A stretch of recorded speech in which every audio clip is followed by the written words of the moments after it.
భగవద్గీత కర్మయోగం 3వ అధ్యాయము శ్లోకం నెంబర్ 9లో ఈరోజు యజ్ఞార్థాత్ కర్మణోన్యత్ర లోకోయం కర్మబంధనః తదర్థం కర్మ కౌంతేయ ముక్త సంగః సమాచర.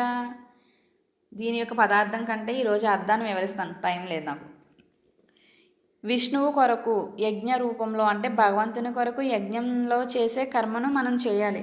లేకపోతే ఈ భౌతిక జగత్తులో అంటే ఈ జగత్తులో ఈ లోకంలో కర్మ బంధకారకం అవుతుంది. అంటే కర్మ ద్వారా మనం బంధించబడతాం. అందుకే ఇక్కడ చూడండి, కౌంతేయ అనే పదానికి అర్థం ఏంటంటే శ్రీకృష్ణుడు అర్జునుడిని ఎంతో ప్రేమతో కౌంతేయ అని పిలుచుకుంటున్నాడు.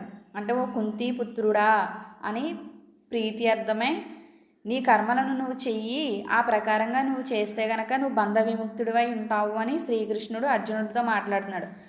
నేను ఇక్కడ యజ్ఞార్థాద్ అనే మాటకి యజ్ఞం అనే పదానికి కొన్ని ఆత్మ సంబంధమైన విషయాలు చెప్తాను, జాగ్రత్తగా వినండి.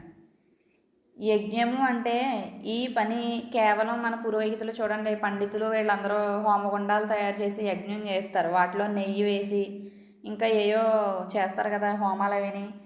దానికి ప్రతీకగా ఏంటంటే ఆత్మ సంబంధంగా ఈ పని నాది కాదు, కేవలం లోక సంబంధించే యజ్ఞాలు చేయడం కాదు, మన మనసుకు సంబంధించి చేసే యజ్ఞం ఏంటంటే ఈ పని నాది కాదు, ఈ శక్తి నాది కాదు, ఈ ఫలితం కూడా నాది కాదు, ఇదంతా భగవంతునికే సమర్పించబడేది, భగవంతునికి అర్పించబడేది అనే భావంతో చేసే ప్రతి పని కూడా ఇక్కడ యజ్ఞమే అనే రూపానికి ఒక పదానికి చెందుతుందన్నమాట.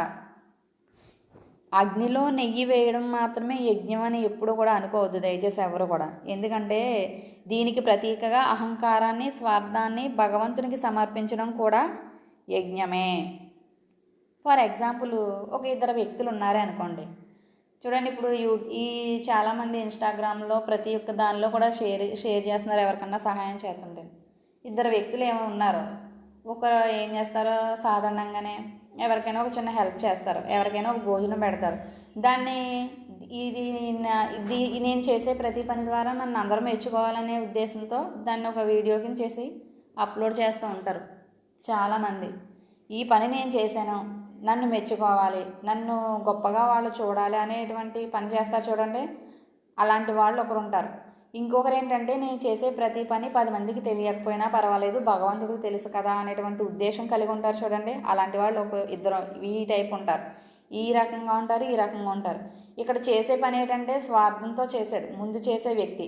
ఇంకొక అతను శాంతి కోసం భగవంతునికి సమర్పించి చేశాడు. అంటే ఇది నాది కాదు, భగవంతునికి నేను చేస్తున్నాను అన్నట్టుగా చేశాడు అన్నమాట.